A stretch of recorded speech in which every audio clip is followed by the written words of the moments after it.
예, 오늘의 증시 브리핑 시작하겠습니다. 우리 증시는 열리지 않았지만 돌아간 나라들이 있으니까 좀 내용을 보면, 그러니까 미국은 사실은 갖다 붙이면 의미 있는 자리에서 반등이 나온 거예요. 그러니까 하락했던 자리에서 반등이 나오고 그 반등의 절반이 되는 위치에서 이제 반등이 시도되는 그런 모습이 나온 거거든요. 그러니까 3,800포인트 정도가 그 위치가 되는 건데, 어쨌든 그 부근에서 지금 공방을 벌이고 있죠. 여기서 이제 튕겨서 올라가느냐, 재차 빠지느냐에 따라서 이제 상승 흐름이 끊어지고 이제 새로운 어떤 하락이 시작되느냐, 아니면 이제 그동안에 올라갔던 거 눌렀다가 재차 2차 상승이 나오느냐, 이게 이제 가늠이 되겠죠. 그래서 어쨌든 나름대로 이제 중요한 자리에 있다. 차트는 사실 갖다 붙이면 다 중요한 자리가 돼요. 그러니까 그런 흐름이 됐다라는 거고, 그 과정에서 이제 테슬라가 오늘 8% 올라갔잖아요.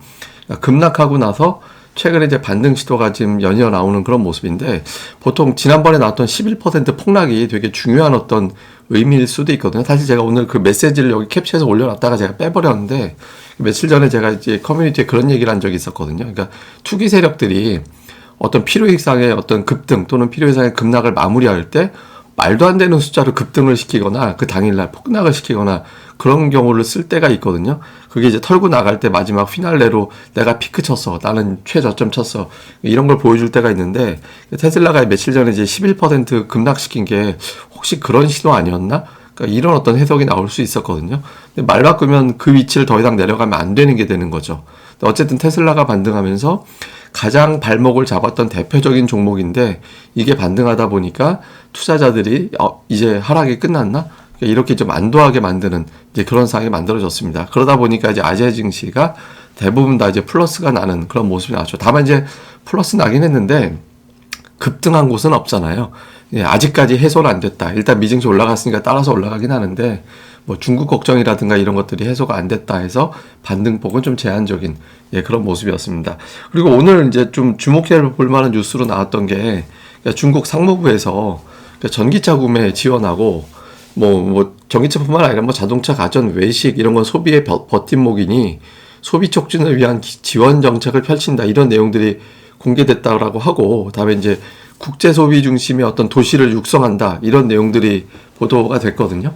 그러니까 이게 이제 전기차만 뿐만 아니라 스마트 가전 이런 내용들이 들어가 있어요. 그래서 중국이 나름대로 계속해서 부양을 하겠다라는 의지가 있구나. 그러니까 이 점은 되게 긍정적이죠. 오늘 테슬라 주가 상승이 되게 컸던 이유 중에 하나로 작용을 했고, 여기 이제 또 아이폰 공장 한 70% 정도, 고가 제품 같은 경우 한 70% 정도가 중국에서의 어떤 생산이 이제 복원됐다, 이런 내용들이 또 보도가 됐거든요. 그래서 이제 최근 우리 증시 돌아갈 때는 주로 중국 쪽에서 나오는 재료가 좀 안 좋은 재료가 많았는데, 오늘 같은 경우는 이제 긍정적인 뉴스들이 나오면서 좀 증시가, 아시아 증시도 좀 올라가는데 일조를 했습니다. 다만 이제 우리나라에서, 그러니까 중국에서 이제 오는 사람들에 대해서 조금 규제를 하려는 또 그런 움직임들이 있죠. 그러니까 단기 비자를 발급을 제한한다든가, 추가 증편을 제한한다든가, 또 검사를 입국 전후 검사 의무한다든가, 이런 내용들이 보도가 됐거든요. 어떻게 보면 이렇게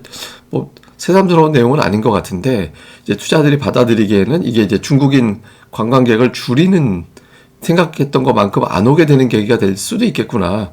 그러니까 이걸 갖다 이제 건드리는 재료가 돼서 아마 우리 증시 돌아갔다라면, 그러니까 장중에 리오프닝 관련된 여행주, 항공주 이런 것들은 아마 장중에 상승했다가 좀 빠졌을 수도 있을 겁니다. 이런 내용들이 있다. 다만 이제 중국 사람들이 우리나라에 본격적으로 여행 오고 하는 시점은 아마 봄이 넘어가야 될 거거든요. 그러니까 그때 이제 코로나 상황이 어떻게 되느냐에 따라 다른 거라서 이거 하나만 가지고 우리가 이제 판단하기에는 조금 이른 측면도 있는 것 같습니다.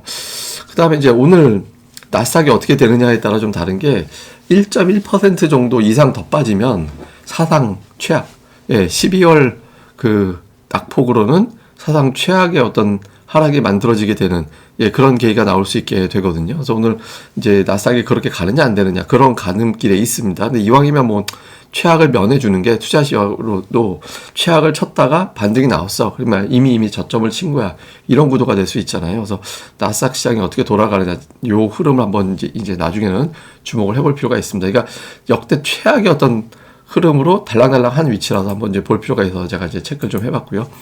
내용들 정리해 보면 지금 중국 리오프닝에 대한 해석이 되게 분분하거든요.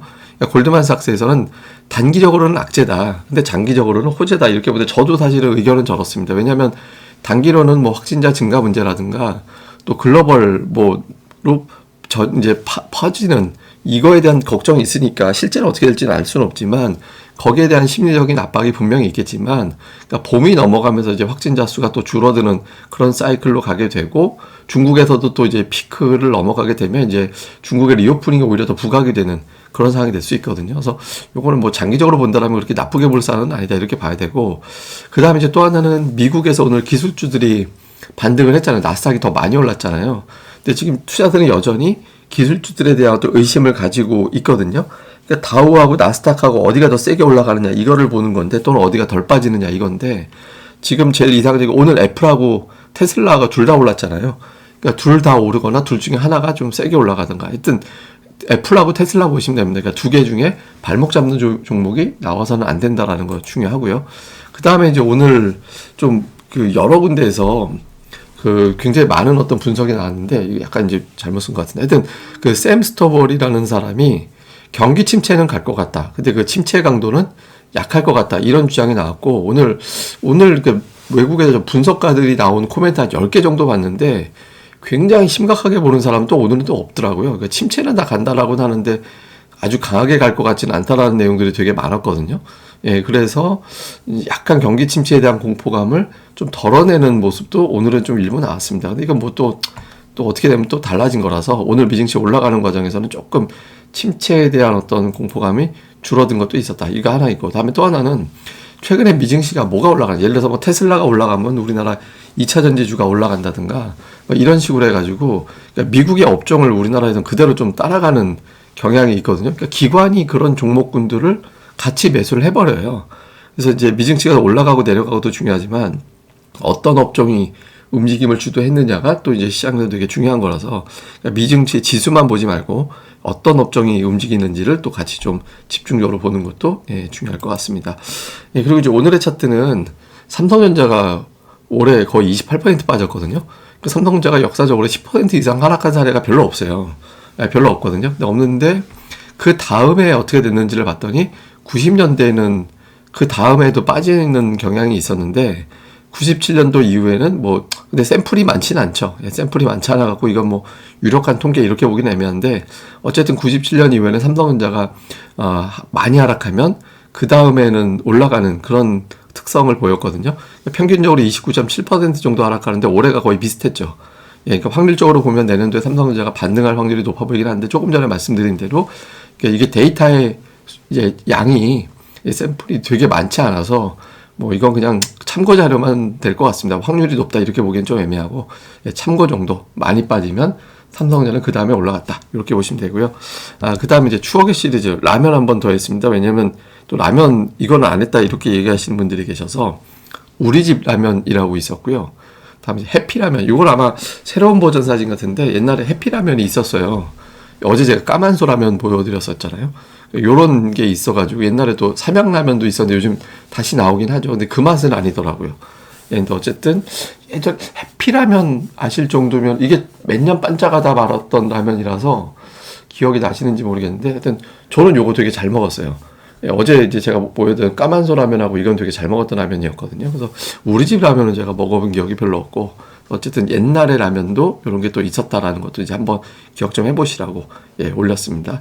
라면 사실 몇 개 더 있는데 그건 제가 이제 나중에 라면 시리즈 또 한번 해서 또 한번 올려드리도록 하겠습니다.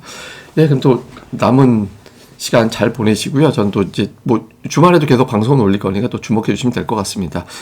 저는 또 다음에 뵙겠습니다. 방송 구독하기 꼭 부탁드리고요. 그리고 네이버에서 고릴라 리서치 검색해 주시고 많이 방문도 부탁드립니다. 감사합니다.